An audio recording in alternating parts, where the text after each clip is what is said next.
That's a particle, and I am a sap for science. That just means I really, really love science. Today, I want to talk to you about something that affects all of us, the weather. But more specifically, rain. And more specifically, clouds. And then even more specifically, the water cycle. So, to help us out, we've got a little bit of an experiment to do later, and we have a craft to make a device that helps us tell the weather. So, let's get to it and learn all about the water cycle and clouds and rain.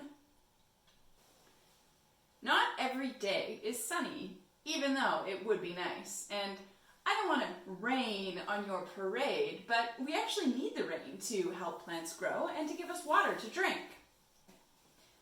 So, how do we get it? The answer is clouds, and rain, and the sun, and large bodies of water, like the ocean. And they all act together in this thing called the water cycle. Let's learn a little bit more about that. In the water cycle, the sun sends all of its heat and energy down to the ocean. The water evaporates. That just means it sort of vaporizes into smaller pieces of itself. That seems pretty sensational to me. Okay, let's get back to the water cycle. So, to recap, the sun heats up the water, which evaporates all the way up into the sky where they become clouds. It's much colder up there, so the water condenses. That just means it comes back together to form bigger pieces of water. Eventually, it condenses so much that it falls all the way back to the earth in the form of rain, snow, hail, sleet, basically anything that comes from clouds. We call that precipitation.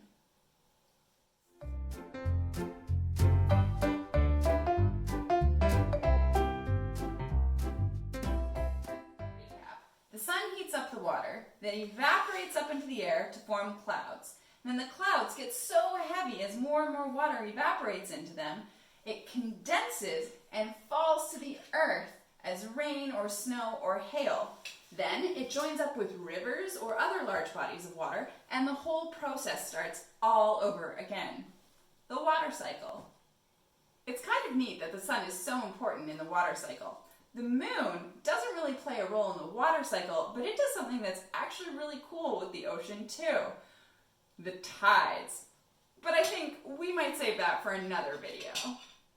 Clouds are actually so cool. Not only are they made of water, but they come in many different shapes. You can see some that look like big long streaks across the sky, some are giant and fluffy, some look like bunny rabbits, and they get moved about by the wind.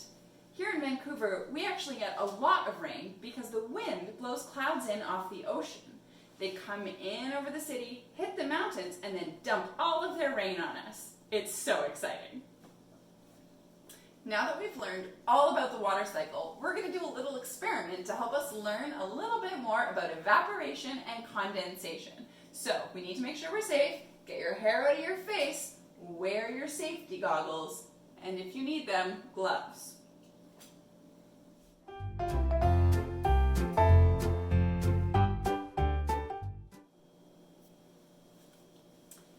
For this experiment, you're going to need a nice clean jar and a lid, some water, and a marker. Pretty simple. First, you take your water and you pour it into the jar. You can use any amount of water you want so long as it doesn't overflow the jar. Then take your marker and draw a line right where the water is. And that's it. Now we wait. Check back in a couple days and your water line should have gone down. Take your marker and draw a new line. That distance is how much water has evaporated. Next, we're going to learn all about condensation, which is when the water comes back together. You're going to take your lid and you're going to screw it on the jar. Make sure it's nice and dry. Then you're going to take your jar and place it in a nice, warm, sunny area. After your jar with the lid sits in the sun, it's going to start having condensation on the side of the glass and on the lid. That just means water droplets are going to form where they weren't previously. Here's a jar that I had sitting out in the sun right before this experiment. You can see little drops of water have started to form on the glass. That's condensation.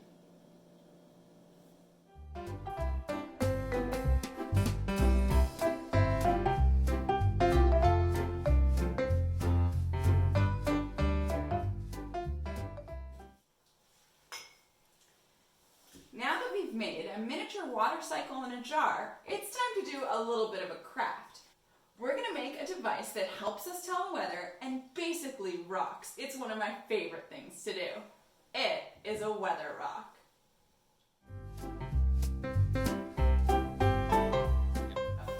To make a weather rock, all you need is, of course, a rock, some waterproof paint, and some water to clean your brushes. That's kind of it. What you're going to do is you're going to paint your favorite weather. Maybe it's a cloud, maybe it's snow, maybe it's the sun on a rock.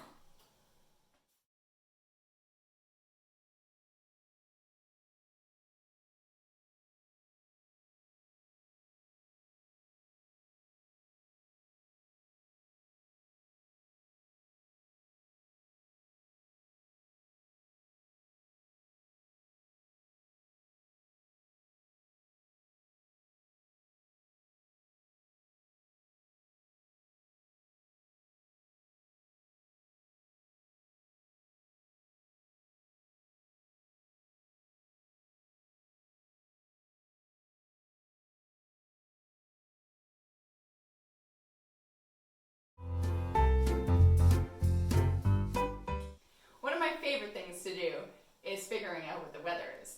And while we're doing this social distancing thing, lots of people are painting rocks and putting them out with messages for other people to see. I thought, let's combine the two. So, after painting your weather rock, this is how it tells the weather. You put it outside in a spot that's not covered, and that's it. If it's hot and dry, it's sunny out. If it's wet, it's raining, or it just rained. And if it's dry but not warm, it's probably just cloudy. How cool is that? Well, thanks for learning all about the water cycle with me and doing an experiment about evaporation and condensation. Next time you're out for a walk, keep your eyes on the sky, look for some fun shapes in clouds, and find a nice happy spot to put your weather rock so you can help everyone else tell the weather. Remember, I'm Professor Particle, I'm probably a real scientist, and I'll see you next time.